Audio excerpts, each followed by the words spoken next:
Hello, I'm Dom, and I'm building an app for people who want to build apps because apparently that is an absolute reasonable thing to do. Let me explain a bit further. You see, my goal with this series is that I ultimately want to help build an independent tech culture and ecosystem, a bit like how indie gaming has a very clear culture and ecosystem in existence within the space. I want to do the same thing with tech creation.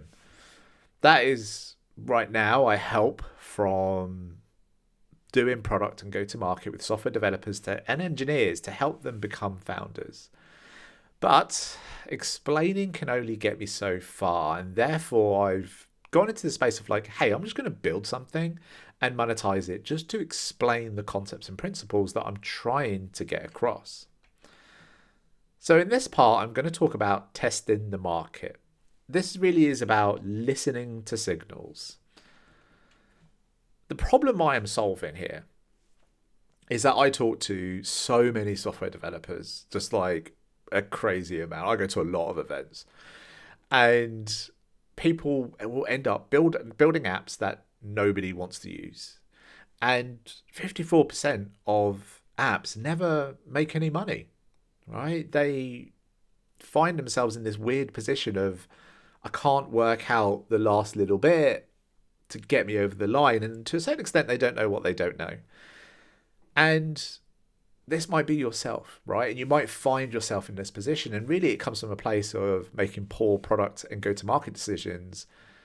And that is driven by not talking to enough people. And sometimes that happens because software developers kind of don't want to talk to people. That's kind of a bit of a reality. Now, what I'm not going to do is go off and start coming up with ideas, do a bunch of competitor analysis, go and do some market analysis and draw some pretty graphs and funnels and all kinds of things. That stuff doesn't help you, and I'm not going to do it. In fact, in my entire 5 years of running a startup consultancy, I never did that stuff. It doesn't help you. What's more important is actually putting something into the market. So I'm going to create initiatives that will, first of all, define my assumptions. Because I don't fully understand my assumptions today. Like, that comes as a consequence of not really spending time in too much, in ideation. And it's very new. So I might be just assuming something and not even realizing it. I want to expand my hypothesis because my hypothesis right now is merely just, do you know what? I think that people, if I build something to alleviate the pain of going out and talking to people, or to take away the need to do it altogether, then software developers and engineers will pay me for that because it's urgent and impactful enough for them to say, I want this to go away. I want to abstract the solution. So it's really, again, easy to fall in this trap of just ideation and thinking, what's the idea? What's the app idea? The problem with that is it hides a lot of the important parts of the user flow because you're not really thinking about, well, where does the person start in the user flow? Where does a person end and what happens in the middle? But most importantly, what has to happen in the middle, and what have we kind of put in there because we thought it was a good idea to put in there. You have to get rid of that stuff in order to work out, what does the flow work on its own. I want to be able to deliver value, just immediately deliver value. If you can't get into a space of solving this problem, then you're never going to realize what the solution needs to look like. And that is a bigger part that I'm going to talk a lot more about in the future. So you want to understand, well, what does a solution look like? It's very easy to sit in a room and think what your perfect solution is. But that's a story of one. That's not going to get you very far when it comes to deciding what features to build. And lastly, I want to be able to listen to some signals. What I put out, I need it to kind of feed information back to me so that I know, oh, these things are true or these things are not true, and be able to pick them out. So it gives me a structure. I know that these things are true. I know that these things are false. I know that these things are desired. I know these things are completely people don't want to go near them. I know these things are required. I know these things are nice to have. Once you have a map of it, then your ideation begins and you start to try and think of an app idea.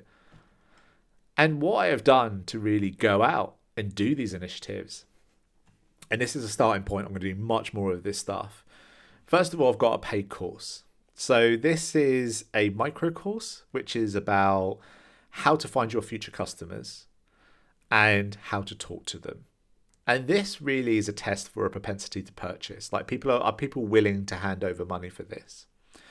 The next thing is a workshop. This one's going to be a free workshop, but it's going to be a case of what I'm going to do is talk about how do you get user insights without user interviews. And this is all about trying to find if there's a willingness to learn, but also, do I have to lean on alleviating this pain or just taking the pain away completely? And lastly is a meetup group. And this is on meetup.com. And it's all about how people perceive their identity. So everything I talk in that space is about gaining identity as a founder, and how talking to people plays a really big part of this. So those are all going to start to bring signals back to me. And that's all live, like ready to go. My workshop is in 2 days. I've got a meetup group where I've already got over 30 people who have joined. I haven't even put an event on there and 30 people joined. And my paid course is live. I haven't sold one yet, but I haven't really promoted it either. But that is a good starting point. The other good thing as well about doing this stuff is that you're going to get into the habit of promoting. And that's the thing. For me to make this stuff work, I have to go out and promote it and be able to connect with people at a certain level. But whatever I do in promotion here is going to be the exact same when I go out to sell the app, right? It's the exact same things I'm going to be doing, the exact same activities. So it's good to work it out here because you're going to get the language right, you're going to get the words right, you're going to find out what messaging really connects with people, and then that's the thing that takes you to the next step. And the concept of this whole thing really is about when you want to have a completed user flow. Somebody books the holiday that the concept of your app exists in. Somebody is able to learn the thing in your learning system. If you have a brick wall that's going to stop that completed user flow, stops your implementation get to that completed user flow, then the size of it doesn't matter. The same wall exists if it's small or big. So you want to learn, well, what is that wall when it's small and cheap and not when it's big and expensive? It's a bit like if you were trying to learn piano. If you were going out to learn piano, are you going to buy a 50 grand piano, or are you going to spend 100 quid on an electric keyboard off of eBay? Because the thing is there is a core assumption, which is you're going to enjoy playing piano. You don't know that. So how are you going to test that core assumption? Well, you're going to test it with a £100 electric piano. And then if the assumption is true, then you can get something a little bit nicer. What you're not going to do is shell out a huge amount of money. And this is what I mean by I have to define my assumptions. Because sometimes you just sort of skip over them and don't think about them. It's only when you take a step back and do something do you then realize, oh, I made an assumption that these people were going to do X if I do Y, but it turns out that's not true at all. So by putting things into the world, you start to find those core assumptions and you can build things to test them. Now, I know this all sounds very obvious, but here are things I hear all of the time, like all the time. People aren't using our app because we need more features. So they end up going in this sort of roundabout way where they go back to ideation, they build some more, they release some more, they do some more marketing activities, but then they end up again with 0 users and they don't know why. I'm not going to do any work in the market until the product is ready. The amount of times I've been at an event and somebody says I'm building an app. I'm like, oh, cool, where are you at? Oh, I'm building the MVP. Oh, okay, cool. What's your go to market next month then? Oh, the MVP is not going to be ready for 6 months. Well, firstly, that's not an MVP. And two, you're going to dedicate 6 months of work to release something into a market where you know nothing about the people in that market. that just spells disaster. And lastly, I have to make this work. I spent a year building it. This happens when you test your assumptions with big, expensive things. You end up falling into the sunk cost fallacy. So the whole point of me doing the workshop, doing the small paid micro course, putting together the meetup group, I will also extend that out into some community spaces and etc. I will keep delivering value, is so I don't end up in this space. I'm testing my assumptions, I'm delivering value, I'm expanding my hypothesis, and I'm understanding the problem at a really deep level. And from there is when the ideas then begin to formulate. And sometimes a solution just pops out. That happens a lot. So if you are thinking about building an app and you're a software developer looking to become a founder, how can all of this help you in the way that I'm doing it for myself? Well, here's a handy dandy to-do list. Number one, find the assumptions in your project. Sit down, write your project out in a one-pager, and start to look for what do we know is true and what do we know is false, and what do we kind of go, oh, we just kind of thought that was a thing. You'll be surprised how many things you think are true turn out to be, well, it kind of depends.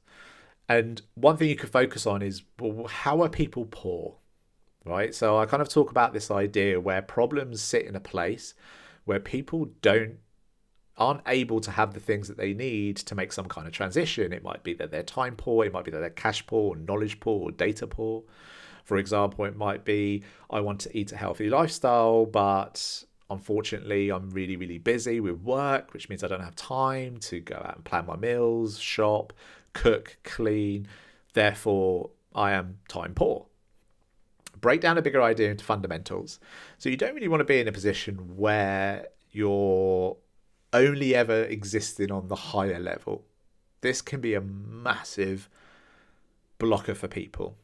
They're just constantly in this higher level, trying to reach, we're this kind of big behemoth, right? You want to break that down into its fundamentals. And that is, user flows. It's how you bring people in. It's how people, take value away. What is 0-day value? What are they taking away from the moment that they finish onboarding? All of those things, you need to work those out. And when you break those things down, you could go into a place of manual operations to figure out, is this actually something somebody wants, right? And you hear this all the time, where it's like, oh, this company that had this big automation, turns out it was a team sat in India doing all of the work. Like, you do that because it's very easy to sort of spin something up manually, do it for like 10 people. And if they take value away, then to build the automation, which is might be the 3 or 4 month work that you have to take on. But again, test with small implementation, then go big. And lastly, deliver value this week. Whatever value you're delivering in your app, you have to define that. What is the value that you deliver? I make X faster by doing ... and we're the people to do it because of these reasons, right? Define that value and then deliver it this week in any way that is possible. It might be face-to-face, it might be via a WhatsApp group, it might be via, a Zapier integration, whatever it is.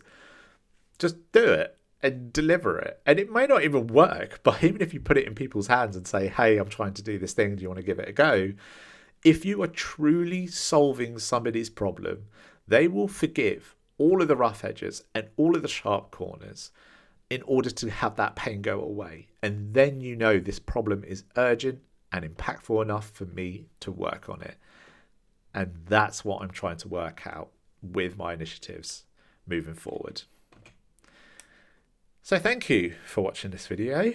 I would really appreciate a like and subscribe, and you can find me at @chuffdom in all the other places. I need to do a better end card. This is terrible, but that will happen. But I'm going to go away and do these things. There's a couple of other things I want to talk about when it comes to the product decisions and the go-to-market, and that's going to come up in the next few parts. But overall, I'll also be relaying back what's happening with my initiatives. So have a good one. Best of luck. Join the independent tech movement, and I'll see you in the next one. Bye.